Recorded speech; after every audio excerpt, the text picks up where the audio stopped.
बहुत बुरी कंडीशन हो गई थी, किसी से उधार मांगते कोई देता भी नहीं। सब लोग बोलते थे कहाँ से देगा, ये तो पागल हो गया, मेंटल हो गया। और हकीकत में मेंटल हो गया था वो, क्योंकि याददाश्त चली गई थी उनकी। डॉक्टरों ने मना कर दिया था कि नहीं बोलेगा। फिर उसके बाद एक पंडित ने उसको बताया कि इसको कुत्ता और खाएगा। हकीकत में ऐसा ही हुआ, कुत्ता भी खा गया। तो मैं उस पंडित के पास दोबारा गई। उससे पहले मैं पंडित लोगों को नहीं मानती थी। दुर्गा को तो मैंने उसी दिन छोड़ दिया था जिस दिन उसका एक्सीडेंट हुआ। अगर माँ होती कहीं पे, दुर्गा माँ होती, तो इनका एक्सीडेंट नहीं होता आज। और वो भी मैंने नवरात्रा कर रखे हैं उस दौरान। फिर क्या हुआ, पंडित ने कहा कि भाई इस पे 7.5 की दशा है शनि की, आप लोग ऐसा करो कि इसको गुलाल लगाओ बजरंगबली को। कहा ठीक है भाई लगाते हैं। उसके बाद वो गुलाल लगाना करीब 6-7 महीने तक लगातार लगाया। फिर मैं पंडित के पास गई, मैंने कहा कि अब क्या है। उसने कहा कि अब की 7.5 की। मैंने कहा कि कम से कम 7 तो बोल दे, 6 महीने तो हो गए हमें, ये जाएगी या नहीं। पर जब भी मैं उसके पास जाती हूँ 7.5 ही गाता है। संत रामपाल जी महाराज की शरण में आप कैसे आए? जी, मेरे हस्बैंड जब बजरंगबली को गुलाल लगाने जाते थे तो उनको एक फरीदाबाद का कोई भगत जी मिले भैरव में। उसने कहा कि आप ये क्या करते हो। तो मेरे हस्बैंड ने कहा कि मैं बजरंगबली को गुलाल लगाता हूँ, मेरे को पंडित लोगों ने बताया। उसने कहा इन सब के चक्कर छोड़ो, पंडित कोई सही नहीं बताता, आप एक काम करो मेरे गुरु जी से नाम लो। तो मेरे हस्बैंड ने कहा कि कौन है तुम्हारे गुरु। उसने कहा संत रामपाल जी महाराज। और वो फिलहाल करोथा कांड हुआ था, उस दौरान वो जेल में। तो उसने कहा कि गुरु जी इस टाइम है नहीं, वो जेल में गए। भगत जी ने कहा कि चलो मैं घर पे जाके और बच्चों की माँ से सलाह करके आपको बताऊं। सच्ची मैंने कभी गुरु देखा नहीं था, नहीं बनाया, नहीं पता था गुरु के बारे में। हाँ, देवी देवताओं के बारे में तो पता, पर मेरे दिमाग में हमेशा एक बात रहती थी कि ये भगवान 3 क्यों है, एक होना चाहिए। तो भगत जी, हमने उसके पास फोन किया, वो हमारे घर पे आया। उससे हमने पूछा तो उसने कहा कि भाई ये सूट देते हैं गुरुजी, वो सूट देते हैं।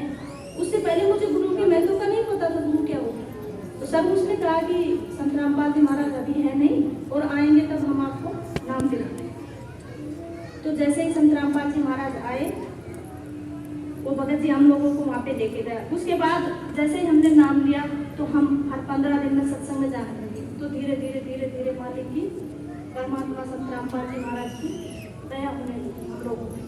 बहन जी, जैसा कि आपने बताया आप देवी दुर्गा की पूजा करते थे, आपके पति सालासर जाते थे, आप विभिन्न मंदिरों में जाते थे, जिससे आपको कोई लाभ नहीं मिला, आपकी आर्थिक स्थिति बिगड़ गई तथा आप सड़क पर आ गए। तो संत रामपाल जी महाराज की शरण में आप कैसे आए? जी, जैसे ही सर हम संत रामपाल जी महाराज की शरण में गए, उसी दिन से हम लोगों को लाभ होने शुरू हुए। मेरे हस्बैंड का एक्सीडेंट हुआ तो हमारी जिंदगी तो नरक हो ही गई थी।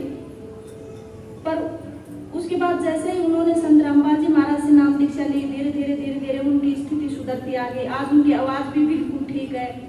संत रामपाल जी महाराज की दया से उनको कोई नहीं कह सकता कि इनका कभी एक्सीडेंट भी हुआ। और वो ज़्यादातर भगवान के सेवा में ही रहते। बच्चों को स्कॉलरशिप मिल गई, वहाँ पे बच्चों की पढ़ाई फ्री हो गई। उसके बाद बच्चों ने +2 की, +2 के बाद लड़की को स्कॉलरशिप मिली, उसने इन जगह दी। बेटे को अब पैसे तो हमारे पास थे नहीं, पैसे कहाँ से दे, तो हमने बैंक से लोन लिया। मालिक की दया, संत रामपाल जी महाराज की दया से हमारा लोन तुरंत क्लियर हुआ। जैसे ही मेरे बच्चे ने, लड़के ने मेरे ने 2 साल तक बीटेक की। उसके बाद उसने NDA का फॉर्म भरा, उसने एग्जाम दिया। एग्जाम देने के बाद में संत रामपाल जी महाराज परमात्मा की इतनी दया हुई कि उसका सिलेक्शन हुआ। बाकी ऐसी किस्मत कहाँ है कि गरीब का बच्चा जो सड़क साफ था उसका NDA सिलेक्शन हुआ, पर वो भी संत रामपाल जी महाराज की दया। अच्छा, उसके बाद उसका इंटरव्यू हुआ बैंगलोर, 14 दिन चला। इंटरव्यू में वो 13 दिन क्लियर कर दिए, 14 दिन वो रह गए, हल्का समय निकल। उसने वहाँ से फोन किया कि माँ मैं इंटरव्यू में रह गया, मैंने कहा बेटे घर पे आ। मैंने कहा कि तुम वहाँ पे जाओ अपने परमात्मा के पास, संत रामपाल जी महाराज के पास। वो वहाँ पे रहते। मालिक ने कहा बेटे चिंता मत कर। तो उनका वो दिल्ली में मेडिकल क्लियर हो। फिर उसने कहा माँ आप क्या करो। मैंने कहा बेटा फिर जाओ परमात्मा संत रामपाल जी महाराज के पास। बच्चे ने कहा कि गुरुजी मेरा ज्वाइनिंग लेटर क्यों क्योंकि मैं सबसे पीछे रह गया, बाकी सब बच्चे चले गए। गुरुजी ने कहा बेटा तू घर जा। वो आया वहां से, आते ही तीसरे दिन मालिक की दया से उसका कलेक्टर आ गया। भगत जी 2016 में 4 साल की उसकी ट्रेनिंग चली।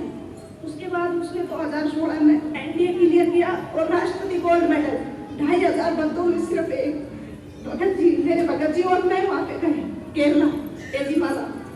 वहाँ पे जाने के बाद जैसे हमने देखे 2600 एकड़ में अकेडमी है, वो पूरी अकेडमी में संत रामपाल जी महाराज की दया से मेरे बेटे के फर्स्ट लगे हुए थे।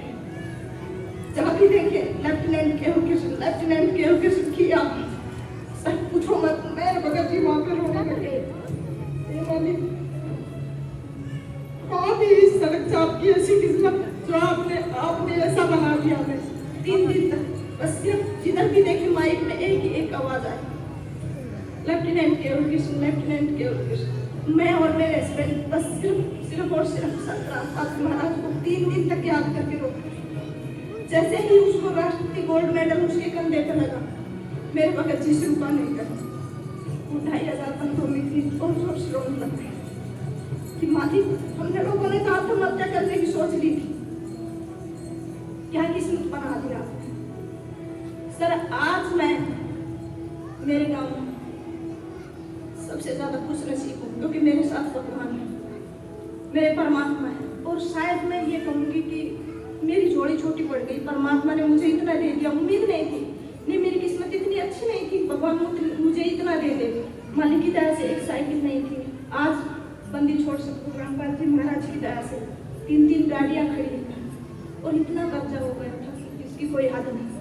आज एक भी कब्जा नहीं, मालिक ने सब कुछ क्लियर कर दिया और हमें ये नहीं पता किस तरह और कैसे कर दिया और कब कर दिया।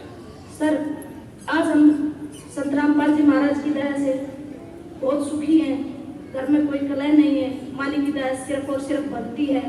दोनों बच्चे अपनी अपनी जगह कामयाब हैं और मालिक ने एक दया और बख्शी मेरे ऊपर कि परमात्मा की दया इतनी है संत रामपाल जी महाराज की कि बच्चे मुझे इतने होनहार और इतने मतलब समझदार और दूसरा आज्ञाकारी बच्चे दिए परमात्मा ने कि उनको मैं ये बोल दूं कि बेटे ऐसे करना है तो वैसा ही करेंगे।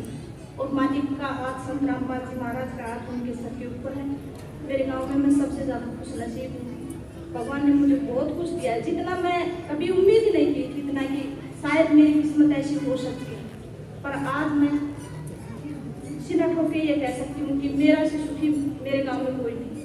बहन जी, जैसा कि आपने बताया कि संत रामपाल जी महाराज से नाम दीक्षा लेने के बाद आपका उजड़ा हुआ परिवार संत रामपाल जी महाराज ने पुनः बसा दिया। आपके ही जैसे संसार में बहुत सारे दुखी लोग हैं, तो आप भक्त समाज को और उन दुखी लोगों को क्या संदेश देना चाहते हैं? मेरे जो अगल बगल में लोग हैं सभी ये चैनल देखते हैं, सत्संग वगैरह देखते हैं, उनसे मैं खासकर प्रार्थना करना चाहती हूँ कि उनको तो मेरी स्थिति का, मेरी कंडीशन का अच्छी तरीके से पता है, वो भी संत रामपाल जी महाराज की शरण में आए, इन दैवी देवताओं के चक्कर न काटे क्योंकि ये दैवी देवता कुछ नहीं दे सकते। मैं तो चाहती हूँ कि वो संत रामपाल जी महाराज से नाम दीक्षा लेके मेरी तरह वो भी अपना उजड़ा हुआ परिवार बसाएं और अपना मोक्ष करवाएं। बहन जी, संत रामपाल जी महाराज अभी जेल में हैं, तो कोई श्रद्धालु अगर संत रामपाल जी महाराज से नाम दीक्षा लेना चाहे तो वह कैसे नाम दीक्षा ले सकता है? सर, संत रामपाल जी महाराज की दया से विभिन्न चैनलों पे संत रामपाल जी महाराज का सत्संग चल रहा है और उसके नीचे जो पट्टी चलती है उस पे फोन नंबर दिए गए हैं, वहाँ से नंबर नोट करो और संत रामपाल जी महाराज का जो नजदीकी नामदान सेंटर है वहाँ पे जाइए और नाम दीक्षा लेके अपना मोक्ष करो। धन्यवाद जी। सत्संग